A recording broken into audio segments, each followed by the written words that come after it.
はい、おはようございます。ジンギター工房の神谷です。いつもご視聴ありがとうございます。質問&リクエストフォームから取り上げます。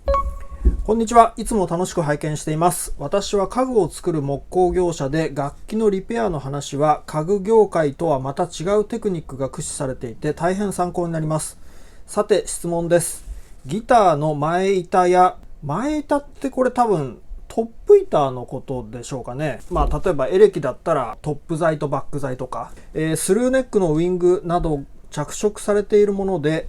接着してある隣の部材には色がついていないものを見かけます。自然の色を生かした木材やスタビライズドウッドのような中まで色が入った材であれば、接着して削り出せばそのようなものができるのはわかりますが、そうでない楽器はどのように色を塗り分けているのでしょうか。単にマスキングであんなに綺麗に塗り分けられるのでしょうか。似たような仕事をしている私にとっても驚愕な技術です。どうぞよろしくお願いいたします。はい、ありがとうございます。家具を作る、職人さんからこうしたご質問をいただいたんですけれど、ですね、基本的にはマスキングですね。普通にマスキングで簡単に色を塗り分けられます。といってもマスキングってたかがマスキング、されどマスキングで、割とマスキングをいい加減にしてしまうと綺麗にはいかないのでテクニックは必要ですけれど、家具の場合も色って塗り分けないんですかね。言われてみればそんなにカラフルな家具っていうのはあんまり見かけないかな。ギターの場合で言うとサンディングシーラー層っていう下地層があってトップコートがありますよね。中間の層、間に色の層が来るんですけれど、染料にしろ顔料にしろその部分に吹き付けを行うんですよね。例えば中央で一方を、白で一方を黒にしたいとかっていう場合だと、結構その境目っていうのは厚めに塗ってしまうとマスキングを剥がした時にその部分がねちょっとこうペロってこうめくれ上がるような感じに見えたりすることがあるんですね。なので一晩置いて乾かした後にそういう部分を軽く毛羽を取る感じ、こうサンドペーパーで少しだけ落としてあげたりすると境目の境界線が割と綺麗に仕上がることが多いです。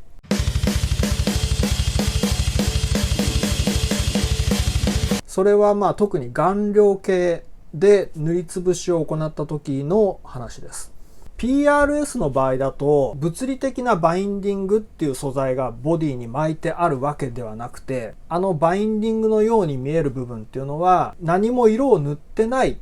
ところなんですよね。生地着色をしない部分がようにバインディングに見えてるっていうだけであって、部分はですね、何にも塗装をしていない段階であそこのバインディングにマスキングをして、でそれで染料を塗るんですけれど、染料ってすごく木材に染み込みやすいんですよね。ですからたとえマスキングをしっかりしたとしても当然ながら、マスキングをする前に、アルコールで、よーく油脂とかを取ってホコリとかを取ってでマスキングしてます。生地着色をしたとしてもマスキングの下にこう染み込んでって部分的に色がこう少しはみ出ちゃうんですよね。よーく見れば PRS もそういう風になってるなっていうのが確認できると思います。楽器の塗装をある程度経験してる方であればそんな別に驚愕するような技術ではないんですけど、はい、マスキングで全然いけます。それからマスキングはこういう黄色いマスキングテープを使うこともありますし、あと曲面とか湾曲してる部分ですね。そういう部分っていうのはタミヤのねこういう湾曲したところに貼るようなねマスキングがあるんですよ。これ非常に便利です。細かい部分とかもこういうタミヤのマスキングテープを使ってますね。はい、そんな感じでございます。はい、では次。こんにちは。自分はオカルトが大好きなので音質向上等を狙って一般的には怪しいとされる波動グッズをギターに仕込むことも大好きです。しかし一応変な人だと思われたくないので、ギターリペアに出す際はそれら全て痕跡を残さないように外してから持ち込むようにしています。そこで質問なのですが、預かったギターにそういった怪しいグッズ類を発見することはありますか？また見つけた際はどういった気持ちになりますか？ご回答いただけましたら幸いです。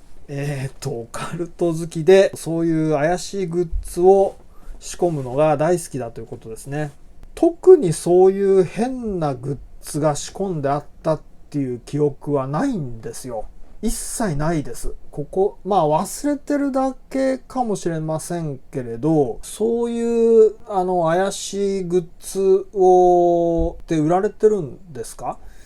と思って検索してみたら、安全祈願とかの、お札みたいなやつ、ああいうのとかが出てきたりしましたね。ほんとないんですよね、そういうのって。もしかして皆さんこの方のように変な風に思われたくないと思って外してから持ってこられてるのかもしれませんけれど、今まで長年やってきてこういうグッズに当たったってことはなかったですね。これだけだと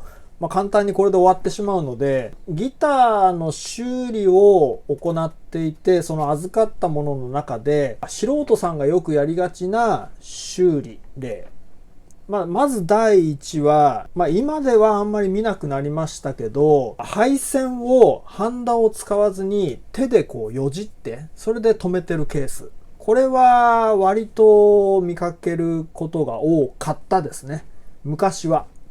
あと特にその古いギターとかそういうものに関しては、よくこれで今まで音鳴ってたなっていう感じで、こんな感じでね、単に配線を手で巻きつけただけっていうのも見かけましたね。ナットの溝にアロンアルファを持ってそれでかさ上げしている、もしくはマスキングテープとか厚紙を敷いてナットの溝にそれでかさ上げしてるで使ってるっていうケースですね。あと同じくアコースティックギターの場合だと、ブリッジサドルの溝の下に厚紙を入れてそれで弦高をね上げて調整してるとか、そういうのも見かけますね。下に敷くものっていうのは、私の場合こういったプラ板を使ってるんですけれど、紙とかそういう柔らかいものだとクッションになってしまうんで、そこで原振動を吸収してしまうんですよね。あんまり良くないとは思います。長感上の違いが出るそれほどわかるかっていうと、それほど違いはないと思いますけど、精神的な面の方が大きいと思います。ちょっと全然話が変わるんですけど、最近 YouTube とかで量子物理学の動画、二重スリット実験とかの動画にハマって夜な夜な見てたりしてたんですよ。光の光子とか電子を縦長の2つの穴に1粒ずつこうやって発射していくんですね。光子や電子を。そういうことができるらしいんですよ。で、発射していくと、その発射した先には壁があって、干渉島ができるらしいんですね。波を立ててスリットを通り抜けると、一番最後にこのぶち当たった壁にはこうやって縞模様ができるんですよ。そのスリットを通り抜けることによって波と波は干渉し合って、強く出るところ、弱く押されるところ、濃淡ができるんですよね。で、それを光とは粒なのか、または波なのかっていうような、そういう実験らしいんですけれど、不思議なのは、一粒ずつ発射してるんですけど、その2つの穴をあたかも一粒が同時にすり抜けてるかのごとく、反対側の壁には干渉島が現れるんですよ。要は波と同じ性質の模様が現れるんですよね。じゃあそれはどういうことなのかなと思って、人間が実際にそのスリットの穴をどっちの穴通ってるのっていうふうに観測した途端に、干渉島ではなくて粒としての振る舞いをするんですって。要はだから人間が観測しなければ波としての性質を表して、ひとたび人間が観測してしまうと粒としての性質を持つっていうすごく不思議な実験があるんですけれど、でそういう動画を漁っていくと、この世の出来事は全部シミュレーションでできてるとかね、そういうような動画にたどり着くんですけれど、決して頭がおかしくなったんじゃないですよ。ちゃんとそういう物理学の研究をされていた人が発信している動画なので、量子物理学の世界ではあり得ることらしいんですけれど、要は幽霊とか、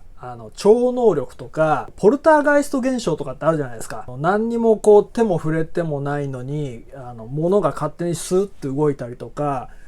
扉がバッタンバッタンこういう風になったりとかっていろいろありますよね。私幽霊とかそういうもの全然信じないんですよ。全然信じないんですけれど、そういうテレビ番組見た夜は夜中に一人でトイレに行けないんですけどね。それは置いといて、ポルターガイスト現象みたいなそういうものっていうのは人間の理解が追いついてないだけで、科学的にもしかしたら証明できる現象なんじゃないかなって思ってるんですね。ちょっとだけ。インターステラーっていう映画があるじゃないですか。SF の映画なんですけれど、映画の最初の方で自分の部屋にいる時に突然本棚から本が落ちたのでちょっとびっくりするんですけれど、最後の方になるとその理由が分かってくるんですね。もう見た方はご存知かと思うんですけれど、そういうポルターガイスト現象っていうのはある意味もっと高次元まで熟知している生物、宇宙人でも何でもいいんですけれど、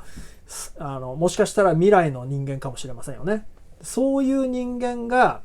地球人に対して時々からかってんじゃないかなって、そういう気がします。そうは言っても、もし仮に自分がそういう現象を目の当たりにしたら、もう鳥肌立ってもう一生トイレに行けなくなると思いますけど、虫の知らせとかもあるじゃないですか。で、そういうのも何らかの形で人間が量子とかそういう物理学、よくわからない物質に対してメッセージなりを発信できるとかね、そういう能力が備わってるんだとすれば、そういうものを介して虫の知らせとかポルターガイスト現象とかそういうものが起こってるんじゃないかなってなんとなくなんですけれど、全然違う方向に話がいっちゃいましたけれど、で、そうですね。オカルト好きなのでっていうことで、一般的に怪しいとされる波動グッズ、いいと思いますよ。はい。でね、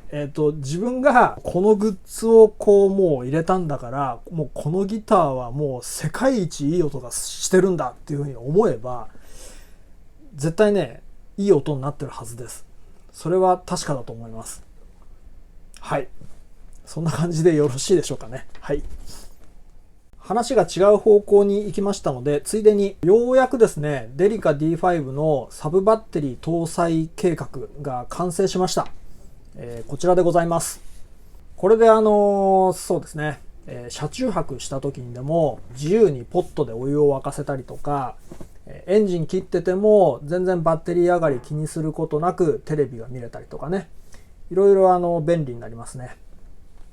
で、ちょっと手前味噌なんですが、あたかも純正風に見えませんかね。自分の中ではね、絶対合板でいかにも後から取り付けましたみたいな、そういう見た目はね、絶対やりたくなかったんですよ。もし作るなら純正に思えるようなね、そういう仕上がりを目指したので、だいぶ、いい感じに仕上がりました。はい、あとそれから一つ告知がありまして、2022年4月の24日日曜日、静岡県の富士市にあります住谷グッディ富士店でリペアクリニックを行うことになりました。30分で1枠なんですけれど、要はその30分で楽器1本という形で、その時間内でできる範囲の調整を私がその場でやります。で、やれることといっても原稿調整だとか簡単な調整ぐらいでもう時間いっぱいいっぱいになっちゃうと思うんですよね。で、例えばポットとかジャックの交換であればできると思いますし、